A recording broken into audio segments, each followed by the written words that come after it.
गुरु को मानना और गुरु को जानना दोनों में बहुत बड़ा फर्क है। गुरु को एक मानना एक अलग चीज है। गुरु को मान करके हर चीज करते हैं, हर कार्य करते हैं, हर समस्याओं में जूझे रहते हैं कि हमने गुरु को मान लिया है।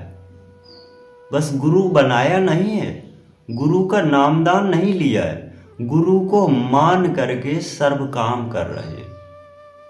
कहां तक बेहतर होगा बताइए आप? क्योंकि गुरु को मानना ही सब कुछ नहीं है। एक समय की कथा है, हो सकती आपने जानते हो या नहीं जानते हो। एक महाभारत में गुरु द्रोणाचार्य हुआ करते थे। उनके परम प्रिय शिष्य अर्जुन एक दिन आखेटक के लिए गए, जंगल में भ्रमण के लिए गए, जंगल में शिकार करने के लिए गए। वहां एक शिकारी बहेलिया कोई था। वो गुरुदेव की मूर्ति को बनाए सामने रखा, वो भी शिकार कर रहा था।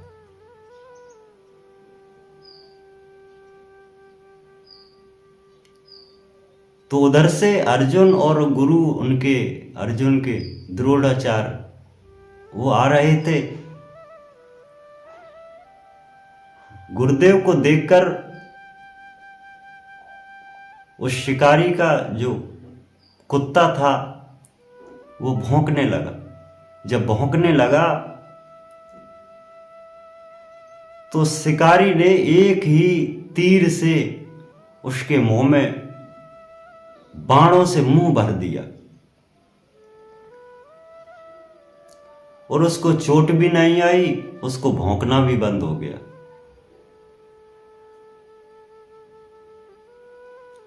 तो ये कला तो आपने सीख ली, बहुत अच्छी बात है, अच्छी बात है। गुरु को देख करके, गुरु के शब्दों को जान करके, गुरु की परख करके आपने सब कुछ अच्छा किया। अब ये पता नहीं गुरु के अंदर क्या चल रहा है।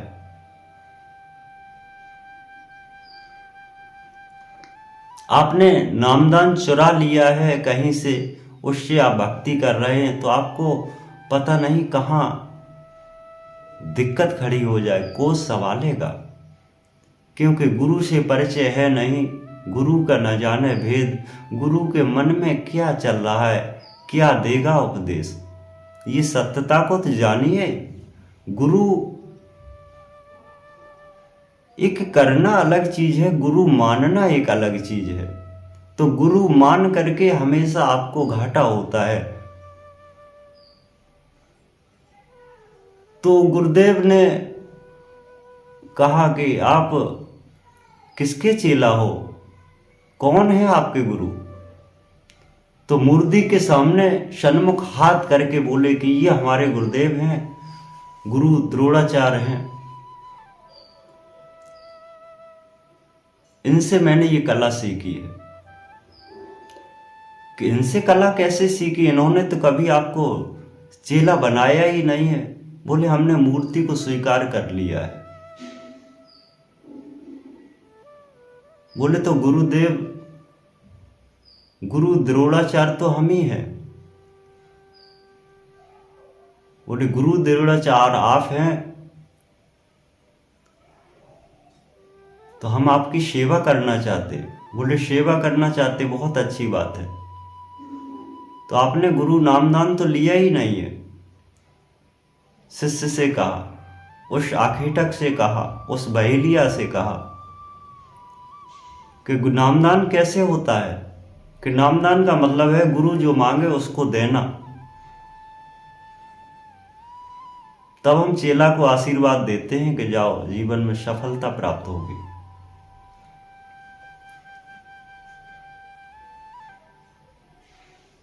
तो आखेटक से गुरु ने उनका एक अंगूठा मांग लिया। ये जिस अंगूठे से वो तरकस खींचता था, बाढ़ खींचता था,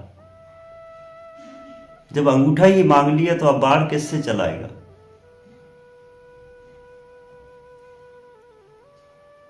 बहुत अच्छी बात है। आप सत्संग सुनते हैं, आप सत्य को जानते हैं, आप सत्संग के पुजारी हैं, उस परमात्मा के पुजारी हैं, लेकिन इस सबसे बड़ी यहाँ गलती है शिष्य की नहीं है, गुरु की गलती है। बहुतेरे गुरु जगत में मिले, कपटी गुरु ना मिल पाए। कपटी गुरु मिल जाए जगत में तो पता नहीं कैसा कपट दिखलाए। वो पता नहीं फिर आपके साथ में क्या अवगत कर दे, क्या घात कर दे, कैसा कपट कर दे, आपको महसूस भी नहीं होगा। तो हमेशा याद रखो इस चीज को, अगर गुरु करना चाहते हो, गुरु जानना चाहते हो, तो सत्संग होता है जानने के लिए, समझ के लिए, लेकिन सत्संग से आप किसी भी तत्व को कर नहीं सकते हैं। अगर आप करेंगे तो उसके भोगने वाले आप ही होंगे। जैसे एकलव्य ने भोगा, अपना अंगूठा दान में दे दिया। पूछकर गुरु बनते तो गुरु बनाते ही नहीं, या वो चेला बनाते ही नहीं। अगर बनाते तो उनसे कुछ ना कुछ कहते कि तुम आप दीक्षा लेने लायक नहीं, या सीखने लायक नहीं, या कुछ तो कहते ही, लेकिन डायरेक्ट अंगूठा तो काट नहीं लेते। लेकिन अब उन्होंने सोचा कि ये धनुर्धारी तो हो गया है, लेकिन इनके लिए क्या किया जाए, ये हमारे हिसाब से एक कपट है। वचन कहीं हद तक होता है, वचन शक्ति, चाहे हम वचन भले ही दूसरे को दे दें, लेकिन अगर ठीक उसी वचन का अगर दूसरा मिल गया है तो उसको समझाएंगे कि जीवन में आप बाढ़ मत चलाओ तो बेहतर होगा, क्योंकि हम ये वचन दूसरे शिष्य को दे चुके। गुरु के प्रति कपट नहीं होना चाहिए। गुरु एक दयालु होता है। दयालुता का भार प्रकट किया, गुरु बनावे सोई। गुरु ने जिद जानिया, परमानंद गुरु कहा सोई। क्योंकि गुरु का मतलब ही है अंधकार से प्रकाश की ओर ले जाना। चाहे संसार का गुरु हो, या परम शक्ति का गुरु हो, या आध्यात्मिक का गुरु हो, गुरु कैसा भी हो, आपको सही सीख, सही रास्ता, सद्बुद्धि और सही ज्ञान प्राप्त कराता है, वही गुरु होता है।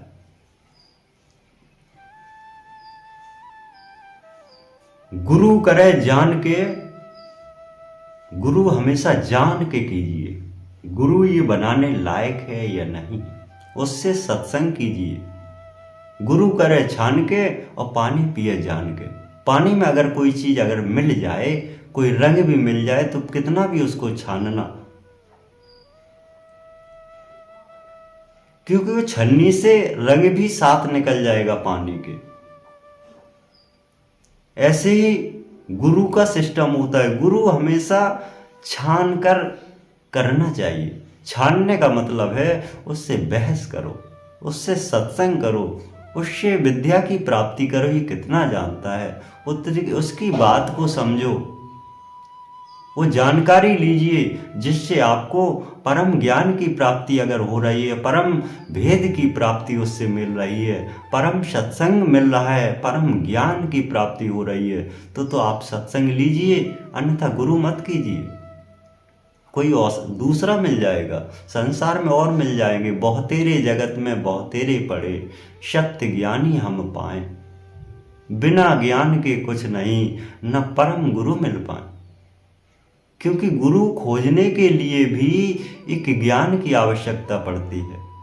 गुरु जानने के लिए एक ज्ञान की आवश्यकता पड़ती है। अगर आप भोले भाले हैं तो एकलव्य की तरह फंस जाएंगे, और फंस गए तहाँ आपका जीवन बेकार हो जाएगा। तो इसलिए आप हमेशा गुरु को खोज कीजिए, हमें कैसा गुरु चाहिए या कैसा गुरु नहीं चाहिए। लोगों ने वीडियो देख लिया और वीडियो देखकर बस लग पड़े कि साधना ऐसे होती है, आंख बंद करके बैठ जाओ, बस उसने कह दिया कि ध्यान करो, वहाँ करो, सहस्त्रार्थ करो, आज्ञा चक्र पे करो, या और भी करो। तो इस जगह बता करके कहीं भजन नहीं होता है। शीश शिखर पर गुरु हाथ न रखे, तब तक भेद न जाने कोई। जब तक शीश शिखर पर गुरु हाथ रख के नहीं कहता है कि बेटा ऐसे भक्ति कीजिए, तब तक भक्ति नहीं है।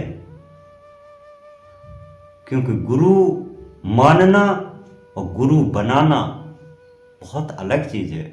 गुरु को मान लिया तो ये खतरनाक साबित हो सकता है कभी भी, इस चीज को आप ध्यान रख लीजिए।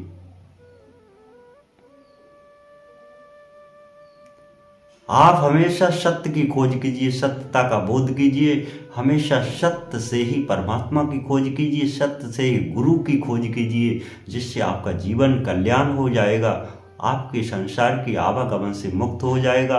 आप हमेशा सत्य गुणों से जागृति को प्रदान करो, जिससे आप हमेशा सत्यता का बोध होता चला जाए।